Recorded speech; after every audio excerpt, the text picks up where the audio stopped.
After years of school, working your way through mastery of arithmetic, adding, then multiplying, and decimals, fractions, percentages, they suddenly throw a bunch of letters at you in algebra. Now you're faced with geometry. It isn't just shapes now, it's a whole system of logic. A square is always a rectangle, but a rectangle is only sometimes a square.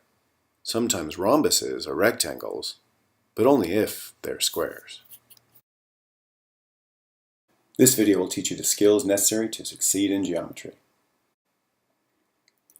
Geometry is different than any other math course you've taken in 3 ways. Number 1, it uses a lot more vocabulary than any other course. And it's new vocabulary. It's words that might sound familiar, but they have a different meaning. 2, the rules you use, like in algebra, you learned rules.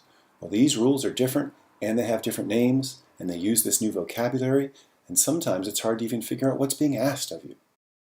Lastly, some material is just impossible to get your hands on. It's not physical. It's theoretical. It's conceptual, and that takes some getting used to. So how do you succeed in geometry? Well, here are some tools that will help you.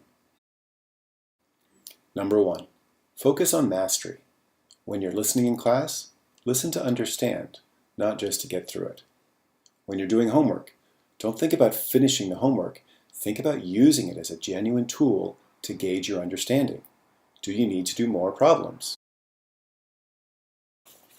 Number 2, there are different types of tools you can use to learn different types of knowledge. So if you're studying vocabulary, there's one set of tools, things like flashcards or Quizlet. Great tools for memorizing discrete single facts. And those are good for things like vocabulary.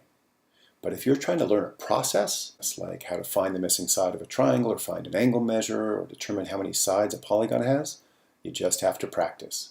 You have to do a lot of examples. Use the book. It has odd-numbered problems with answers in the back. So use that to find your extra problems, and it tells you if you've got them right or wrong. That's the best way to ensure you learn a process. The third type of learning is a conceptual one, and it's much harder. It's really helpful to talk conceptual ideas out loud. Whether you're speaking aloud what you think is true, whether you're asking leading questions, open-ended questions to find out what they understand, or whether you're checking understanding with a teacher. Lastly, get help. Ask for help. Use your teacher. Use your friends. Don't fall behind because you don't understand it. It's so much easier to keep up than it is to catch up. So make a plan. Go in at lunch 1 day a week. Sit down, have your lunch. Create a relationship with your teacher so they know who you are.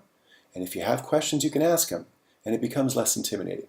It's so important to be open to asking questions so you can continue to understand as you go through the course.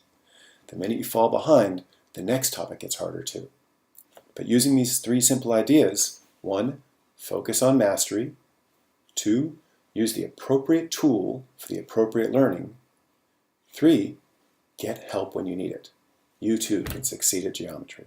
I look forward to seeing you in my course. Focus on mastery.